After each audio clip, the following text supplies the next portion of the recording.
truth. I started my journey in California with a UC Berkeley 30-year longitudinal study that examined the photos of students in an old yearbook and tried to measure their success and well-being throughout their life. By measuring the students' smiles, researchers were able to predict how fulfilling and long-lasting a subject marriage will be, how well she would score in standardized tests of well-being, and how inspiring she would be to others.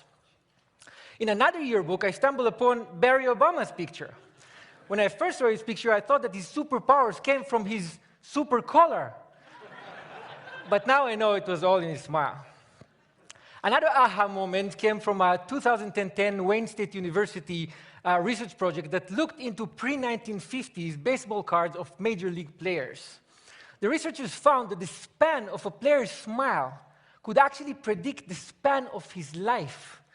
Players who didn't smile in their pictures lived an average of only 72.9 years, whereas players with beaming smiles lived an average of almost 80 years. The good news is that we're actually born smiling. Using 3D ultrasound technology, we can now see that developing babies appear to smile even in the womb. When they're born, babies continue to smile, initially mostly in their sleep, and even blind babies smile to the sound of the human voice. Smiling is one of the most basic biologically uniform expressions of all humans. In studies he conducted in Papua New Guinea, Paul Ekman, the world's most renowned researcher on facial expression, found that even members of the Fori tribe, who were completely disconnected from Western culture and also known for their unusual cannibalism rituals, attributed smiles to descriptions of situations the same way you and I would. So from Papua New Guinea to Hollywood, all the way to modern art in Beijing, we smile often and use smile to express joy and satisfaction. How many people here in this room smile more than 20 times per day? Raise your hand if you do. Oh, wow. Outside of this room, more than a third of us smile more than 20 times per day, whereas less than 14% of us smile less than 5. In fact, those with the most amazing superpowers are actually children who smile as many as 400 times per day.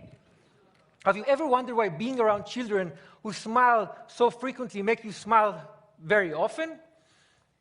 A research study at Uppsala University in Sweden found that it's very difficult to frown when looking at someone who smiles. You ask why? Because smiling is evolutionarily contagious and it suppresses the control we usually have on our facial muscles. Mimicking a smile and experiencing it physically help us understand whether a smile is fake or real, so we can understand the emotional state of the smiler.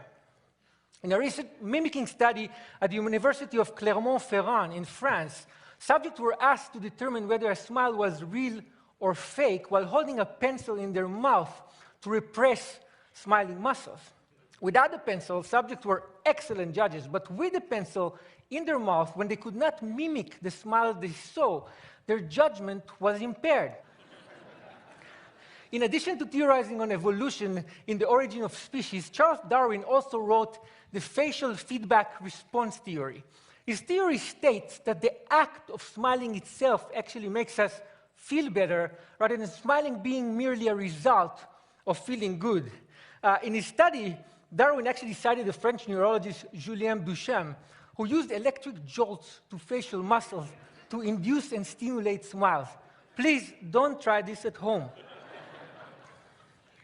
In a related German study, researchers used fMRI imaging to measure brain activity before and after injecting Botox to suppress smiling muscles. The findings supported Darwin's theory, but by showing that facial feedback modifies the neural processing of emotional content in the brain in a way that helps us feel better when we smile. Smiling stimulates our brain reward mechanism in a way that even chocolate, a well-regarded pleasure inducer, cannot match.